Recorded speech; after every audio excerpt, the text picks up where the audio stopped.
خوش آمدید.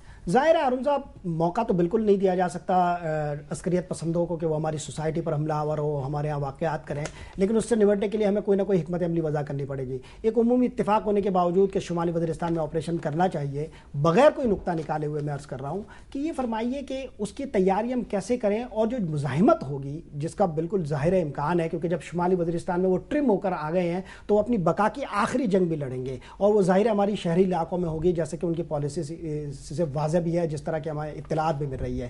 ہمیں کرنا کیا چاہیے پھر؟ دیکھیں، پہلے تو یہ مفروضہ ہی غلط ہے کہ وہ طاقتور ہو رہے ہیں، وہ کمزور ہو رہے ہیں. مارچ، اپریل اور مئی کے آپ فگرز دیکھیں، اس سے پہلے کے فگرز دیکھیں تو کم ہوتے ہوتے 80% خودکش حملے کم ہو چکے ہیں، اب 20% کے قریب ہیں. اور میں اسلام آباد کے فگرز آپ کو بتاتا ہوں جہاں چند واقعات ہوئے، 107 جو پلان تھے وہ ناکام بنائے گئے ہیں، ان کے لوگ پکڑے گئے ہیں. اس سے آپ اندازہ کر سکتے ہیں کہ پولیس کی پرفارمنس میں اتنی بہتری آئی ہے.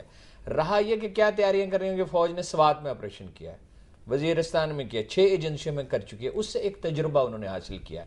اور میں دیکھتا ہوں کہ بہت ارک ریزی سے فوجی افسر اس پہ کام کر رہے ہیں. ہم ایک ڈائلما سے نہیں نکل رہے نفسیاتی طور پر. وہ ڈائلما یہ ہے کہ یہ لوگ جو خدا اور رسول کا نام لیتے ہیں اور یہ مذہبی لوگ ہیں، ان کے معاملے میں بہت سختی روا نہیں رکھنی چاہیے. یہ مذہبی لوگ نہیں ہیں، میں پوری ذمہ داری سے کہتا ہوں، یہ خدا اور اس کے رسول کو مانتے ہی نہیں ہیں. ان میں غیر ملکی ایجنسیاں ہیں، پاور انٹاکسیکیشن ہے، روپیہ ہے، نارکوٹکس کا پیسہ ہے. صرف سوات شہر سے، منگورا سٹی سے کالجوں کی 200 لڑکیاں اغوا کی گئی ہیں.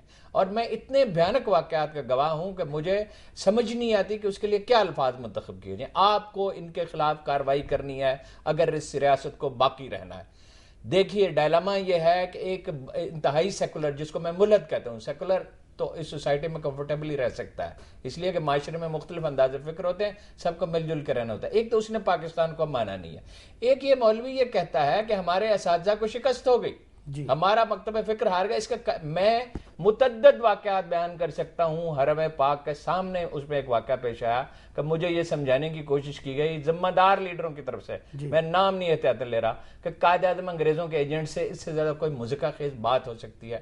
معاشرے کنسنسس میں زندہ رہتے ہیں. ایک وہ آئین ہے، آئین ہی کنسنسس ہوتا ہے. 52 کے بعد ہم نے کسی قبائلی علاقے کو پاکستان میں شامل نہیں کیا. لیاقت علی خان کے دور تک یہ کمفرٹیبلی ہو رہا تھا، مزید ہو سکتا تھا. ہم نے بری پولیٹیکل لیڈرشپ کی، ایڈ ہاک ارینجمنٹ کیے، آئین کی بالادستی کا تصور ہمارے مزاج میں تھا ہی نہیں. لیکن اب ہم وہاں آ گئے ہیں جہاں عدلیہ آزاد ہے، میڈیا آزاد ہے، فوج کو آئین کی حدود میں رہنا ہے، اور ہم اس سے آگے جائیں گے. پارلیمنٹ کو ساورن کرنا ہے اور جمہوریت کو ہمیں قبول کرنا ہے. کارروائی تو کرنی ہی ہوگی. اس کے جو اور کوئی اندھیرے میں کون چھلانگ لگانے والا؟ بالکل فوج اندھیرے میں چھلانگ نہیں لگائے گی. البتہ امریکی لیڈرشپ کو بعض حقائق کا سرے سے ادراک ہی نہیں ہے. اس لیے میں کہتا ہوں کہ اسی طرح سپر پاور سے بات ہے. اگر پریشر ڈالا جائے گا اور پریشر میں فیصلہ ہوگا تو وہ کیا فیصلہ ہوگا؟